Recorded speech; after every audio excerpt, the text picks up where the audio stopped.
Hace 7 años, la mujer con la que estaba a punto de casarme me dejó por mi hermano rico. Hoy, en el funeral de nuestro padre, mi hermano entró pavoneándose con ella, irradiando prepotencia. Ella se acercó lo suficiente como para que yo pudiera oler su perfume caro y susurró. Entonces, supongo que gané, ¿verdad? Sigues siendo pobre. La miré fijamente a los ojos y dije con calma. Sí, bueno, conoce a mi esposa. Ella se quedó helada, porque junto a mí estaba alguien que nunca esperó ver. Alguien que destrozaría todo lo que ella creía saber sobre ganar y perder. Mi nombre es Mateo. Tengo 35 años y, durante los últimos 7 años, he estado reconstruyendo una vida que fue destrozada por las dos personas en las que más confiaba. Lo que voy a contarte no es solo una historia de traición. Se trata de descubrir que, a veces, lo peor que te pasa se convierte en lo mejor que te pudo haber pasado. Pero antes de entrar en cómo se desarrolló todo en aquel funeral, antes de hablarte de la mujer que estaba a mi lado y que hizo que mi ex prometida se pusiera pálida, necesito llevarte atrás. Tenía 28 años y trabajaba como profesor de historia en un instituto de Madrid. Ganaba unos 38.000 euros al año y pensaba que tenía toda mi vida resuelta. Ella se llamaba Lucía. Tenía 26 años cuando nos conocimos. Trabajaba como higienista dental en la clínica donde yo iba para mi revisión anual. Tenía un cabello castaño rojizo que brillaba con la luz, ojos verdes que parecían ver a través de ti y una sonrisa que te hacía olvidar cualquier preocupación.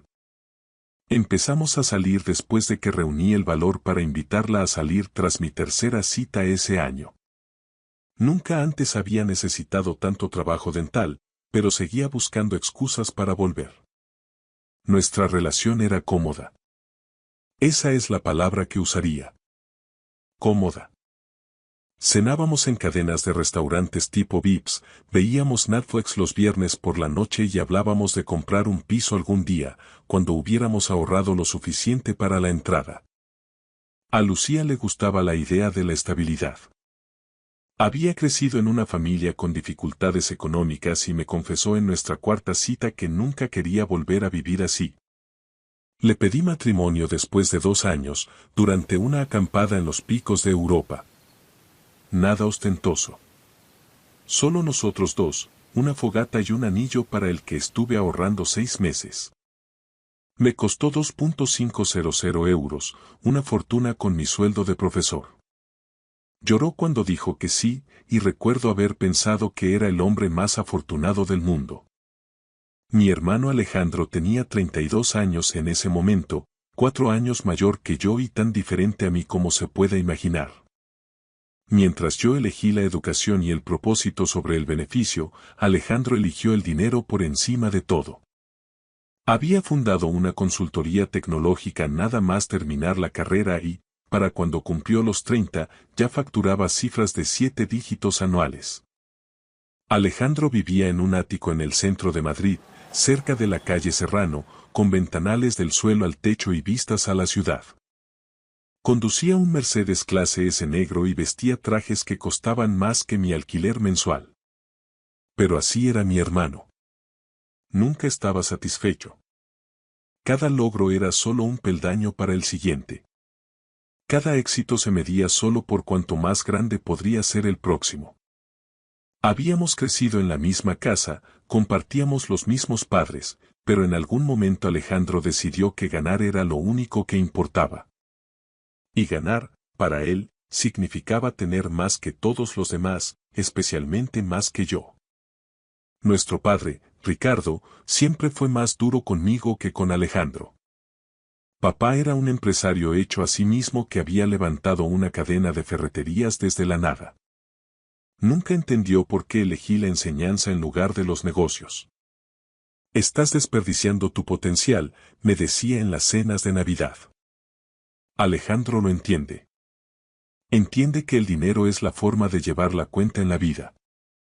Alejandro se sentaba allí con una sonrisa burlona, absorbiendo la aprobación de papá como una planta bajo la luz del sol.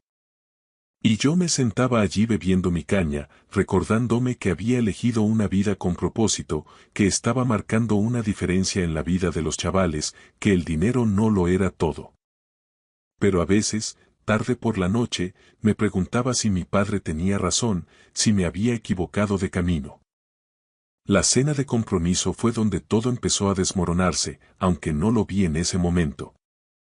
Lucía y llevábamos 3 meses comprometidos y planeamos una pequeña cena familiar en un restaurante italiano del barrio de las Letras. Alejandro llegó 20 minutos tarde, haciendo una entrada triunfal y adueñándose de la conversación de inmediato. Habló de su último acuerdo comercial, una fusión que le iba a reportar un pago sustancioso. Pidió el vino más caro de la carta sin preguntar a nadie más. Y mantuvo toda su atención en Lucía, haciéndole preguntas sobre su trabajo, su familia y sus sueños. En ese momento, pensé que solo estaba siendo amable con su futura cuñada. Lucía parecía encantada con la atención. Mi madre, Carmen, me apartó cuando fui al baño. Mateo, hijo, dijo con voz cautelosa, quizá deberías vigilar cuánto habla Alejandro con Lucía. Ya sabes cómo es tu hermano. Me reí. Mamá, solo estás siendo simpático. No pasa nada. Pero las madres saben cosas. Ven patrones que nosotros, por estar demasiado cerca, no notamos. Durante los meses siguientes, empecé a notar pequeños detalles. Lucía mencionaba a Alejandro en las conversaciones más de lo necesario. Alejandro me ha dicho que deberíamos probar este restaurante. Alejandro dice que el mercado inmobiliario va a colapsar pronto, quizá deberíamos esperar para comprar el piso. Alejandro cree que debería estudiar gestión de clínicas dentales, dice que soy demasiado lista para estar limpiando dientes toda la vida. Me convencí de que era algo inocente. Alejandro tenía éxito, mundo, era alguien cuya opinión pesaba. Por supuesto que Lucía valoraría sus consejos. Pero luego llegaron los mensajes de texto. Yo no era el tipo de hombre que revisaba el móvil de su prometida. Nunca lo fui. Nunca pensé que tendría que serlo. Pero una noche, ella se dejó el móvil en la mesa del salón mientras se duchaba y apareció una notificación. Un mensaje de Alejandro. No puedo esperar a verte otra vez. Lo de anoche fue increíble. Se me cayó el alma a los pies. Me dije a mí mismo que no podía significar lo que parecía. Tenía que haber una explicación. Tal vez se habían cruzado en algún sitio. Tal vez era sobre una sorpresa que estaban planeando para mí. Abrí el hilo de mensajes y mi mundo se acabó. Meses de mensajes, flirteos, planificación de encuentros secretos, contenido explícito que no voy a repetir aquí. Llevaban acostándose al menos 5 meses. Se veían en su ático mientras yo estaba en el instituto, corrigiendo exámenes y planificando lecciones, completamente ajeno a que mi prometida me traicionaba con mi propio hermano. Los mensajes no eran solo sobre sexo.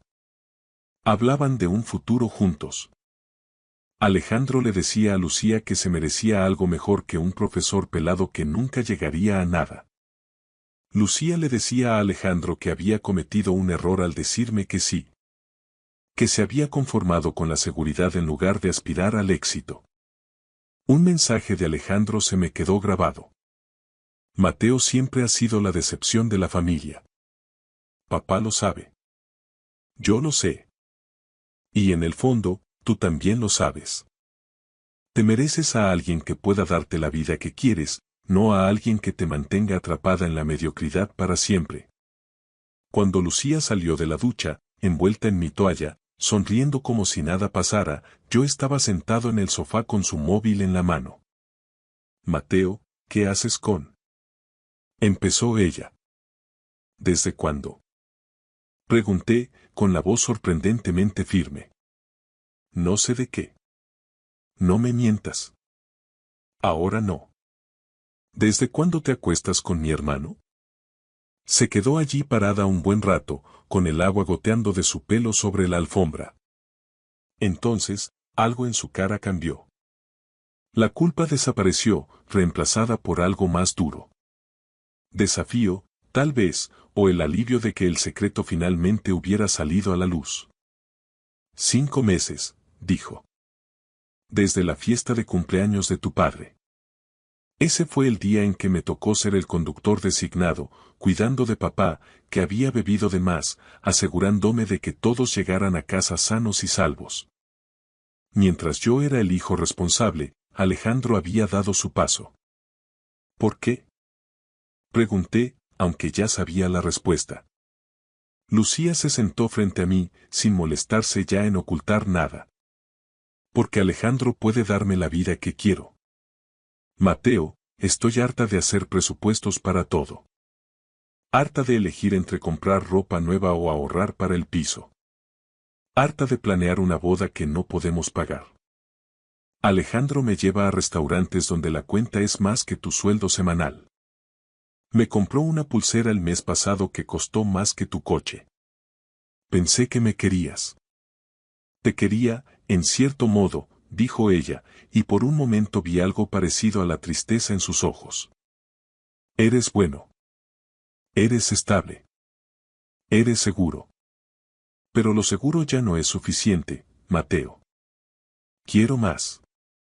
Y Alejandro puede dármelo. Es mi hermano, y es mejor hombre de lo que tú serás nunca. Las palabras salieron frías, objetivas. Siento si eso duele, pero es la verdad. Tú elegiste ser un profesor que no gana nada mientras Alejandro construía un imperio. Elegiste la mediocridad mientras él elegía el éxito, y yo le elijo a él. Entró en mi habitación, se vistió y recogió las pocas cosas que tenía en mi piso. El anillo de compromiso por el que ahorré 6 meses se quedó en la mesa del salón, donde ella lo puso. Ni siquiera miró atrás cuando salió por la puerta. Me quedé allí sentado, mirando ese anillo, y me di cuenta de que lo había perdido todo. Mi prometida, mi hermano, mi fe en la familia, todo en 20 minutos. Al día siguiente llamé a Alejandro. Respondió al tercer tono, con esa voz de satisfacción engreída que me perseguiría durante años. Me imaginaba que llamarías, dijo. ¿Cómo has podido hacer esto? ¿Cómo no iba a hacerlo? Respondió. Lucía es una mujer increíble, Mateo. Inteligente, guapa, ambiciosa. Se merece a alguien que esté a su altura. Alguien que no se conforme con ser un niñero glorificado cobrando un sueldo de miseria. Estaba prometida contigo y ahora está conmigo. Así funciona el mundo, hermanito. Los fuertes toman lo que quieren. Los débiles se quejan de la justicia. Somos familia, Alejandro. Él se rió. Se rió de verdad. La familia es solo un accidente de nacimiento, Mateo. No significa nada. Lucía me eligió porque soy la mejor opción. Quizá esto te enseñe que tus elecciones tienen consecuencias. Quise conducir hasta su ático y hundirle el puño en la cara, pero no lo hice. Simplemente colgué y me quedé allí sentado, sintiéndome como si alguien me hubiera vaciado por dentro con una cuchara. Lo peor llegó 2 semanas después, cuando Alejandro y Lucía lo hicieron oficial en redes sociales. Subieron fotos en restaurantes de lujo, en galas benéficas y en un viaje a los viñedos de La Rioja. Lucía lucía ropa de marca y joyas que yo nunca habría podido pagar. Cada publicación era como una puñalada en el pecho. Mi madre me llamó llorando. Mateo, lo siento mucho. Debí decirte algo antes. Vi cómo Alejandro la miraba, pero esperaba que él no fuera capaz de llegar tan lejos. Mi padre también llamó, pero su mensaje fue distinto. Tienes que pasar página, hijo.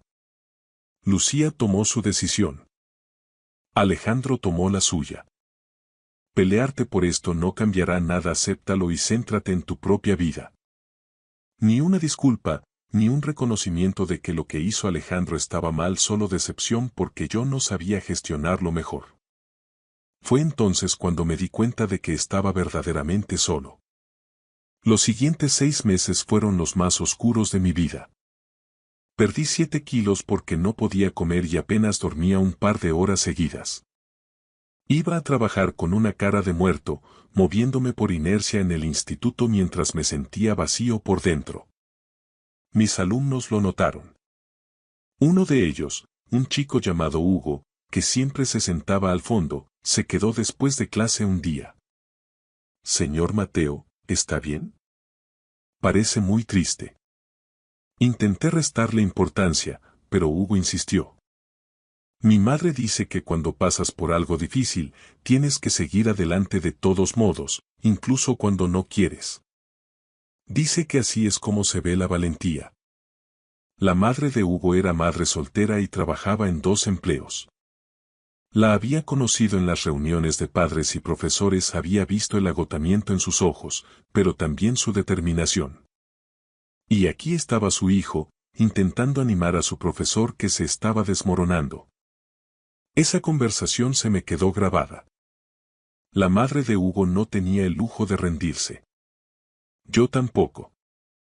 Empecé a ir a terapia con una psicóloga llamada Dra. Elena Morán. Era cara y afectaba a mi ajustado presupuesto, pero valía cada céntimo. Ella me ayudó a entender que lo que hicieron Alejandro y Lucía no definía mi valor como persona, sino el carácter de ellos. Tú elegiste una carrera basada en valores, me dijo. Ellos se eligieron basándose en la codicia y el estatus. ¿Quién crees que será más feliz a largo plazo? Parecen muy felices en sus fotos, respondí con amargura. Las redes sociales son solo una vitrina de momentos destacados, Mateo. Nadie publica las peleas, las dudas o el momento en que se dan cuenta de que construyeron su relación sobre una traición. Dales tiempo. Empecé a correr. No porque quisiera, sino porque necesitaba sacar la rabia que me quemaba por dentro. 8 kilómetros al día, luego 10, luego 15. El dolor físico era más fácil de manejar que el emocional. Y poco a poco, empecé a sentirme yo mismo otra vez. Pero también tomé una decisión. Se acabó lo de ser la decepción de la familia. Se acabó lo de ser el tipo al que todos subestimaban. Iba a construir algo. Iba a demostrar que mi padre y Alejandro estaban equivocados sobre mí. Solo que aún no sabía qué. La respuesta llegó de un lugar inesperado.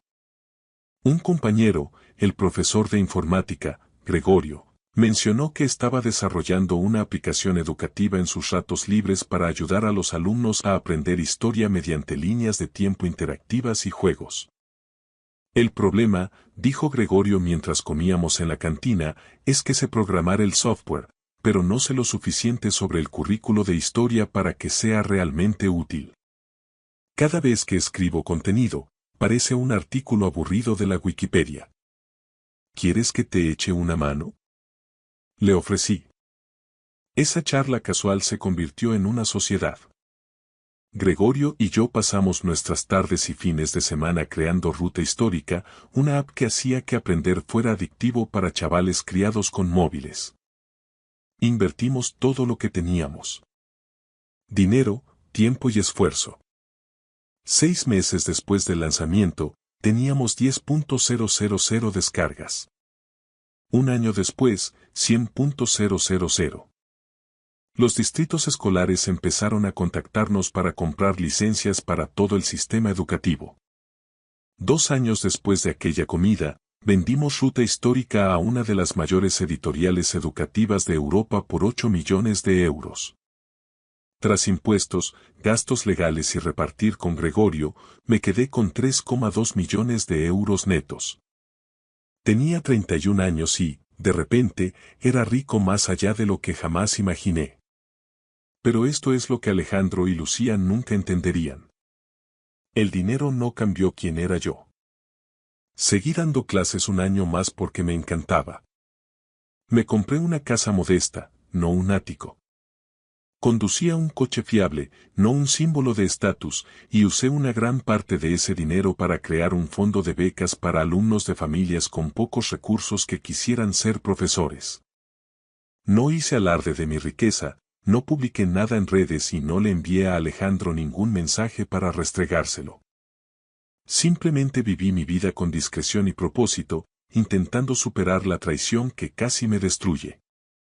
Superar aquello también significaba volver a tener citas, aunque yo era cauteloso hasta el punto de la paranoia.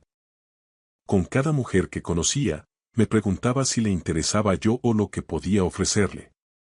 Eso dificultaba las relaciones, siempre buscando segundas intenciones, siempre esperando otra traición. Entonces conocí a Sara Chen en un congreso de profesores en Barcelona. Era una profesora de educación especial de Valencia, apasionada por la educación inclusiva y con un sentido del humor seco que me pilló por sorpresa. Hablamos durante 3 horas con café de máquina del centro de convenciones y no mencioné mi situación financiera ni una sola vez. Sara era diferente a Lucía en todo lo que importaba. Mientras Lucía se centraba en las apariencias y el estatus, Sara se preocupaba por la esencia y el impacto. Conducía un Honda Civic de 10 años y no se disculpaba por ello. Vestía vaqueros y calzado cómodo en lugar de marcas de diseñador. Y cuando hablaba de sus alumnos, su rostro se iluminaba con amor genuino. Salimos a distancia durante 8 meses antes de que le pidiera que se mudara a Madrid. Antes de hacerlo, le conté todo sobre mi pasado. Sobre Lucía y Alejandro, y sobre el dinero de la venta de ruta histórica. Necesitaba saber si el dinero cambiaría las cosas. Sara escuchó todo, me miró y dijo: Mateo, no me importa tu dinero. Me importa que lo hayas usado para ayudar a estudiantes a ser profesores. Eso me dice quién eres. El resto son solo números en una cuenta bancaria. Nos casamos un año después. Fue una ceremonia pequeña, solo con amigos cercanos y mi madre. No invité ni a mi padre ni a Alejandro, ya no formaban parte de mi vida y yo estaba bien con eso. Durante los siguientes 3 años, Sara y yo construimos una vida juntos. Viajamos en vacaciones de verano, organizábamos noches de juegos con otros profesores y hablábamos de formar una familia. Yo era feliz, genuinamente feliz, de una forma que nunca lo fui con Lucía. Entonces murió mi padre. La llamada de mi madre llegó un martes por la mañana. Mateo, es tu padre. Ha tenido un infarto masivo. Se ha ido. Sentí algo, pero no fue pena. Fue más como cerrar un libro que nunca disfruté leyendo. Mi padre y yo no habíamos hablado en 6 años, desde que le dije que no iría a la boda de Alejandro y Lucía. Él me llamó desagradecido y dijo que guardaba rencor por algo que había salido bien para todos. Habrá un funeral, Mateo, dijo mamá. Sé que las cosas han sido difíciles, pero te necesito allí. Por favor, hazlo por mí. Miré a Sara, que me observaba con preocupación. Estaremos allí, le dije a mamá. El funeral fue en la iglesia de San Miguel, la misma donde mi padre había ido a misa cada domingo durante 40 años. Llevaba un traje oscuro y me quedé al fondo con Sara, viendo a la gente entrar. Socios, empleados de sus ferreterías, vecinos y amigos. Entonces entraron Alejandro y Lucía. Habían pasado 7 años desde la última vez que los vi en persona. Alejandro parecía mayor, con canas y arrugas que antes no estaban. Llevaba un traje que probablemente costaba 4.500 euros, pero algo en él parecía disminuido, como si se esforzara demasiado por parecer exitoso. Lucía iba de su brazo, con un vestido negro que gritaba caro. Había envejecido bien, seguía siendo guapa, pero había algo duro en su rostro ahora. Nos vieron allí parados con Sara. La cara de Alejandro se volvió neutral, los ojos de Lucía se abrieron un poco y luego se entrecerraron mientras analizaba a Sara, procesando lo que significaba su presencia. Después del servicio, la gente se reunió en el salón parroquial para tomar café. Yo estaba con Sara escuchando historias de un antiguo socio de mi padre cuando Alejandro se acercó. Mateo, dijo, tendiendo la mano como si fuéramos conocidos de negocios. Gracias por venir. Miré su mano un buen rato antes de estrecharla brevemente. Mamá me pidió que estuviera aquí. Ya, la sonrisa de Alejandro fue forzada. Esto es incómodo. ¿Lo es? Pregunté. No lo había notado. Lucía apareció al lado de Alejandro y vi sus ojos evaluando a Sara con el cálculo de un joyero examinando el trabajo de la competencia. Mateo, dijo Lucía con voz empalagosa. Ha pasado tanto tiempo. No el suficiente, respondí con calma. Ella se rió como si fuera un chiste. Sigues resentido, ya veo, después de todos estos años. Sara me apretó la mano suavemente, un recordatorio para mantener la calma. No estoy resentido, dije. Estoy agradecido. Me hicisteis un favor. La sonrisa de Lucía flaqueó. ¿Un favor? Me mostraste quién eras realmente antes de que cometiera el error de casarme contigo. Eso vale más que cualquier anillo. Alejandro dio un paso al frente en modo protector. Vamos, Mateo. Estamos en el funeral de nuestro padre. ¿No podemos ser civilizados? Estoy siendo civilizado, dije. Lo civilizado sería ignoraros por completo. Lo que me hicisteis no fue civilizado, Alejandro. Fue crueldad calculada, pero he pasado página. Claramente, dijo Lucía con sarcasmo mirando a Sara. Aunque, debo decir, esperaba que terminaras con alguien un poco más. Impresionante. Fue entonces cuando Sara habló, con voz firme. ¿Impresionante en qué sentido? ¿Moralmente? ¿Profesionalmente? Porque estoy bastante segura de que te supero en ambos aspectos. Lucía se puso roja. Perdona. Me has oído, continuó Sara. No te conozco y, sinceramente, no quiero. Pero sé lo que le hiciste a mi marido hace 7 años y sé que las personas que construyen sus relaciones sobre la traición rara vez terminan siendo felices. Oh, somos muy felices, soltó Lucía demasiado rápido. El negocio de Alejandro va de maravilla. Tenemos todo lo que podríamos desear. Excepto integridad, sentenció Sara.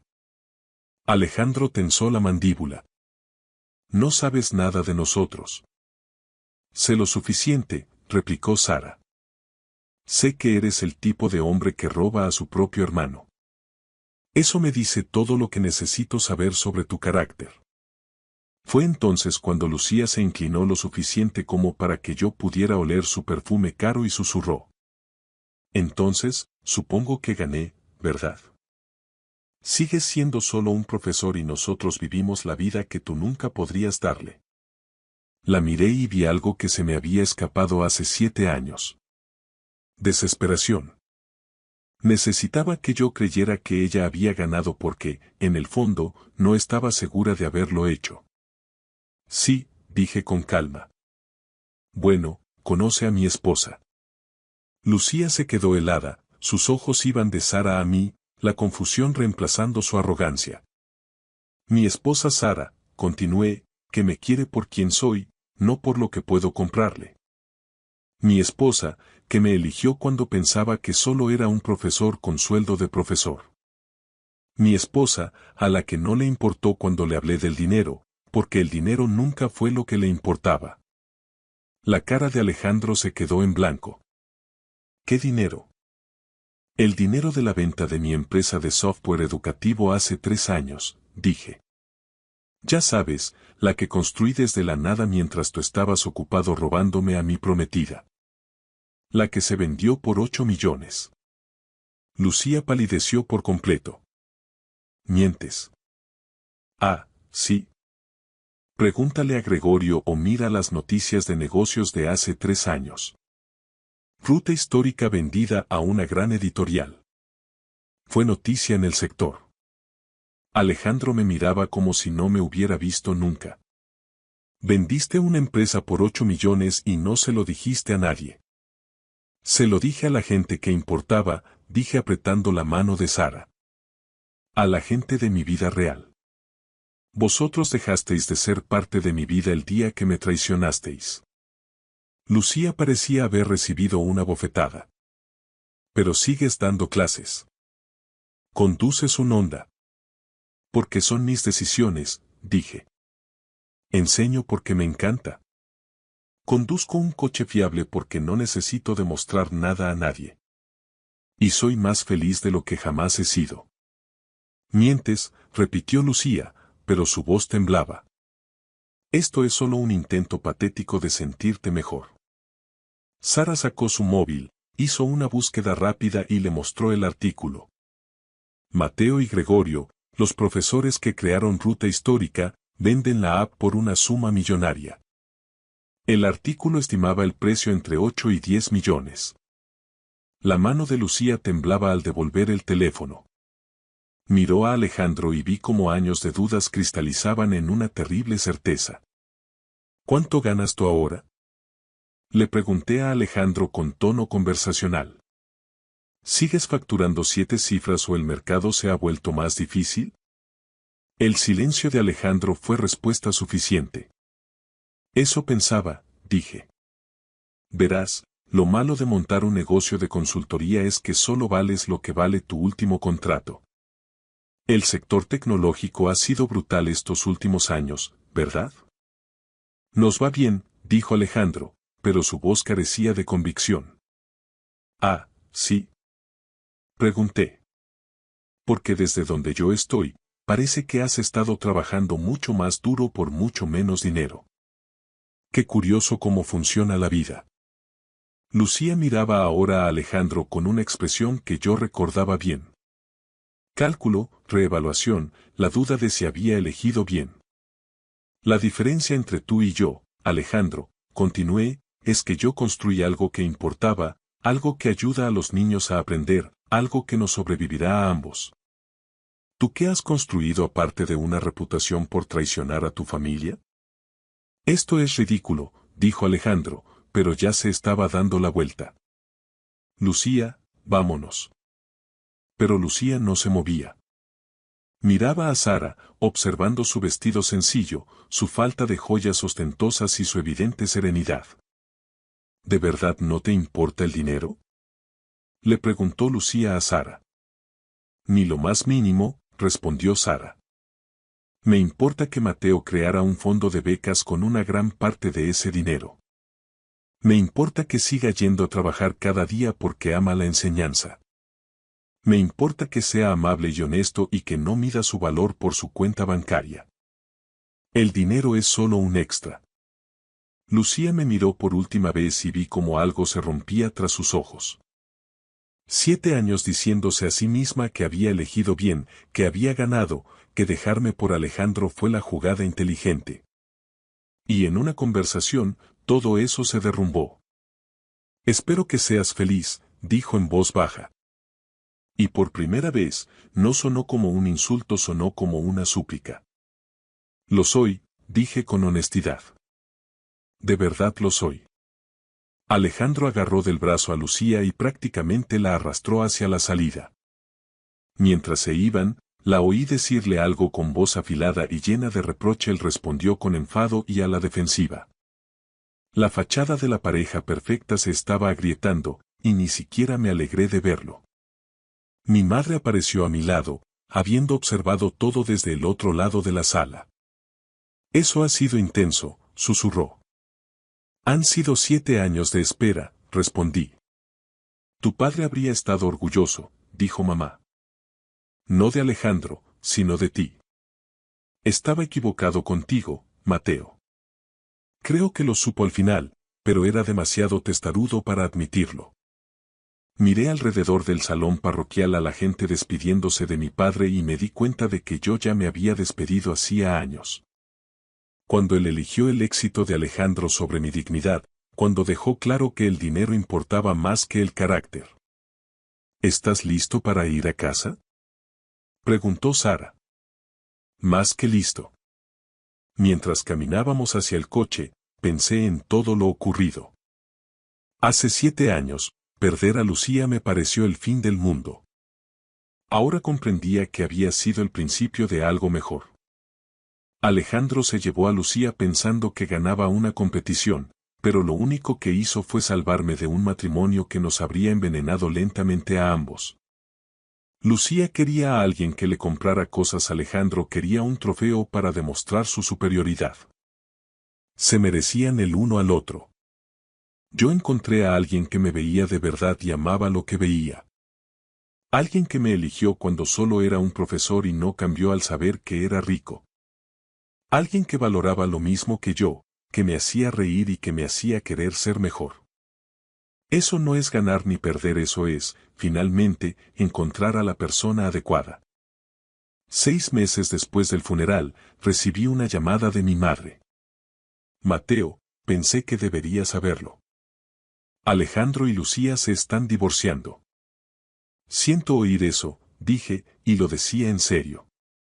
No porque quisiera que fueran felices juntos, sino porque el divorcio es doloroso para cualquiera. Lucía lo dejó, continuó mamá. Al parecer, tenía una aventura con uno de los socios de Alejandro, alguien más rico. Alejandro está destrozado. Pensé en eso un momento. Lucía haciéndole a Alejandro exactamente lo mismo que me hizo a mí. La simetría era casi poética. ¿Cómo se lo está tomando Alejandro? Pregunté. Mal. Me llamó anoche llorando. Dijo que no entendía cómo Lucía podía hacerle esto después de todo lo que le había dado. Me reí. No pude evitarlo. Lo dice totalmente en serio, añadió mamá. Intenté señalarle la ironía, pero no quiso escuchar. Me ha preguntado si estarías dispuesto a hablar con él. Dile que espero que encuentre a alguien que le quiera por quien es, no por lo que puede ofrecer. Y dile que ese es el único consejo que estoy dispuesto a darle. Mamá guardó silencio un momento. Realmente has pasado página, ¿verdad? Sí, dije, mirando al otro lado de la sala donde Sara corregía exámenes en la mesa de la cocina, totalmente absorta en su trabajo. Resulta que la mejor venganza es simplemente vivir bien. Eso fue hace 2 años. Sara y yo ahora tenemos una hija, Emma, que tiene 14 meses, la determinación de su madre y, al parecer, mi testarudez. Seguimos enseñando, seguimos viviendo en nuestra casa modesta y seguimos conduciendo coches fiables. Veo a mi madre con regularidad, ella es parte de la vida de Emma, una abuela cariñosa que por fin entiende que el éxito no se mide en euros. No he vuelto a hablar con Alejandro desde el funeral, lo último que supe es que trabaja como consultor para la firma de otro, intentando reconstruir su reputación. Lucía va por su 3er matrimonio, aún persiguiendo la riqueza, aún convencida de que el próximo hombre rico finalmente la hará feliz. El fondo de becas que establecí ya ha enviado a 12 estudiantes a la universidad para ser profesores. 3 de ellos ya se han graduado y enseñan en comunidades desfavorecidas. Eso me importa más que cualquier cantidad de dinero en mi cuenta. A veces me preguntan si pienso en cómo habría sido mi vida si Lucía no me hubiera dejado por Alejandro. Y la verdad es que sí lo pienso. Pienso en que estaría casado con alguien que me veía como un medio para un fin en lugar de como un compañero. Pienso en que no habría conocido a Sara, ni tendría a Emma, ni habría construido algo que realmente importa. Lo que Alejandro y Lucía me hicieron fue una de las cosas más crueles que se pueden hacer a otra persona. Traicionaron mi confianza, destruyeron mi familia y casi me rompen por completo. Pero también me liberaron para convertirme en quien debía ser. Aquel día en el funeral, cuando Lucía preguntó si ella había ganado, hacía la pregunta equivocada. Esto nunca fue una competición. Eran 2 personas tomando decisiones sobre qué tipo de vida querían vivir y qué tipo de persona querían ser. Yo elegí la integridad sobre la apariencia, el propósito sobre el beneficio y el amor real sobre el estatus conveniente. Y 7 años después, allí en aquel salón con Sara a mi lado, vi a Lucía darse cuenta de que había elegido mal. Eso no es venganza, es solo el karma presentándose finalmente a cobrar lo que se le debe. Lo mejor es que no tuve que hacer nada excepto vivir mi vida, ser honesto, trabajar duro y amar a quienes lo merecían. Todo lo demás se cuidó solo. Así que sí, Lucía, supongo que podrías decir que ganaste. Te llevaste a Alejandro, su dinero y el estilo de vida que querías por un tiempo. Pero yo me llevé a Sara. Me llevé a Emma. Me llevé la paz. Conseguí construir algo significativo. Y puedo dormir por la noche sabiendo que cada cosa en mi vida me la he ganado honestamente, la he elegido deliberadamente y está construida sobre una base que no se desmoronará en cuanto aparezca alguien más rico. Dime tú quién ha ganado. Gracias por escuchar mi historia hasta el final. Si resonó contigo, dale like, escribe en los comentarios qué fue lo que más te tocó y no olvides decir de dónde eres. Suscríbete al canal, vienen muchas más historias.